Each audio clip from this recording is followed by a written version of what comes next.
Assalamualaikum warahmatullahi wabarakatuh. Nama saya Wida Fitri Wulandari, kelas ESD NIM 401180123. Di sini saya ingin menjelaskan tentang studi pendahuluan dan kajian pustaka. Ada 3 konsep yang terkait. Yang pertama adalah pendahuluan, kajian pustaka, dan kerangka konseptual. Apa sih? Pendahuluan itu merupakan suatu aktivitas atau kegiatan persiapan untuk melakukan penelitian dengan tujuan untuk menentukan objek dan subjek sesuai dengan tema penelitian yang menjadi fokus kajian permasalahan yang akan diangkat.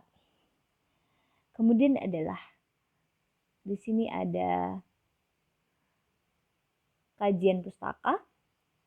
Kajian pustaka adalah suatu kegiatan penelitian yang bertujuan untuk melakukan kajian secara mendalam tentang teori-teori dalam konsep-konsep yang berkaitan dengan topik yang akan diteliti sebagai dasar dalam langkah untuk melakukan kepenelitian selanjutnya.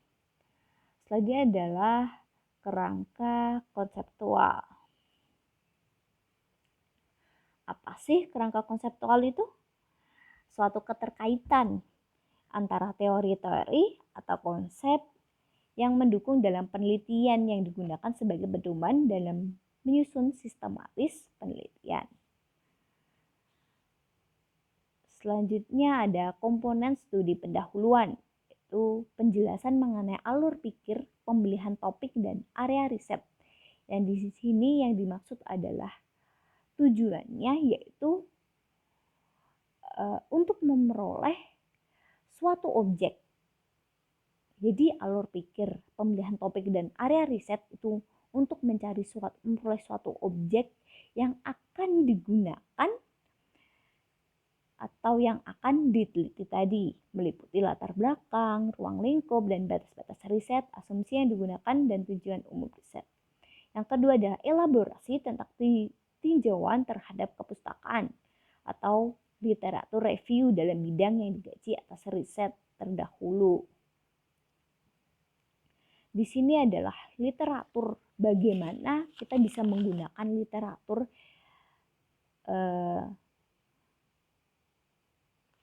dari penelitian yang terdahulu, yaitu untuk memperkuat teori kita serta metode yang akan digunakan untuk menyelesaikan suatu permasalahan yang ada. Selanjutnya adalah gambaran tentang hubungan hasil kepustakaan dan kerangka konseptual yang dikembangkan tadi. Jadi hasil kepustakaan yaitu yang dijadikan dasar ya, hubungan keterkaitan yang dijadikan dasar untuk melangkah ke penelitian selanjutnya itu dengan keterkaitan teori-teori dan konsep sebagai pedoman, dasar dan pedoman secara sistematis penelitian.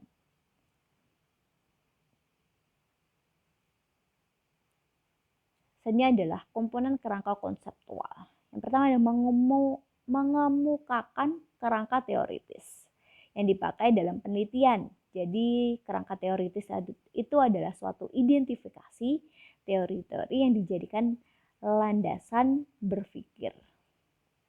Atau kita bisa menyebutnya yaitu sebagai mendeskripsikan kerangka referensi atau teori untuk mengkaji permasalahan suatu objek. Yang kedua adalah mendeskripsikan hubungan antara masalah yang diteliti dan kerangka konseptual yang dipakai. Jadi di sini ada hubungan keterkaitan antara kedua belah pihak. Suatu kerangka konseptual yang tadi, hasil kerangka konseptual yang dijadikan pedoman dengan masalah yang diteliti. Bukan membahas komponen masalahnya secara berdiri sendiri, terpisah, tapi menjadi satu. Karena di situ adalah hubungan. Yang ketiga adalah menjelaskan hubungan antara kerangka teoritis dan penelitian terdahulu. Kerangka teoritis tadi adalah suatu landasan berpikir dan penelitian terdahulu. Jadi landasan berpikir kita sekarang ini seperti apa, kita kaitkan juga dengan landasan berpikir dari penelitian yang terdahulu pernah dilakukan, kita bisa dilihat di jurnal-jurnal atau dokumen-dokumen lain. Itu secara tertulis ya, atau kita bisa lihat secara tidak tertulis, manuskrip, relief, prasasti, itu merupakan penelitian terdahulu juga.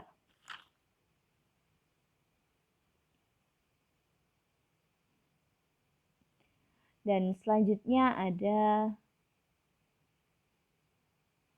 komponen kajian pustaka. Melakukan theoretical mapping atas karya terdahulu atas tema yang sedang diteliti dan bukan sekadar menjelaskan komponen pada tema yang secara berdiri sendiri. Di sini adalah pemetaan teori atas karya terdahulu atas tema yang sedang diteliti. Jadi sama tidak dengan penelitian terdahulu. Apakah tema yang kita angkat sekarang itu sama ataukah sudah pernah diangkat terdahulu, seperti itu. Dan itu bisa jadikan kita sebuah pedoman ya, sebagai dasar bagaimana kita bisa melangkah ke penelitian selanjutnya atau menyusun sistematis ke penelitian. Yang kedua adalah menggambarkan theoretical mapping atas karya terdahulu tersebut baik dalam ranah, subjek maupun lokasi penelitian, yaitu pemetaan teori atas karya terdahulu. Misalkan apa yang diliti, siapa yang menjadi objek penelitian, ataupun tempat mana yang pernah diteliti, atau kita bisa sebut dengan lokasi penelitian tadi. Selanjutnya adalah contoh kerangka konseptual, yaitu keterkaitan antara teori atau konsep yang mendukung dalam penelitian yang digunakan sebagai pedoman ya. Judulnya agama dan ekonomi, yaitu ada dua bidang, agama dan ekonomi.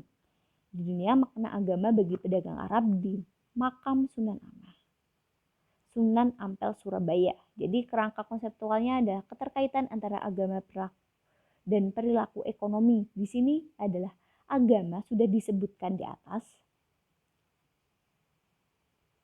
di sini, dan perilaku ekonomi yaitu pedagang Arab itu memaknai agama seperti apa, maka kita bisa sebut dengan pedagang ekonomi.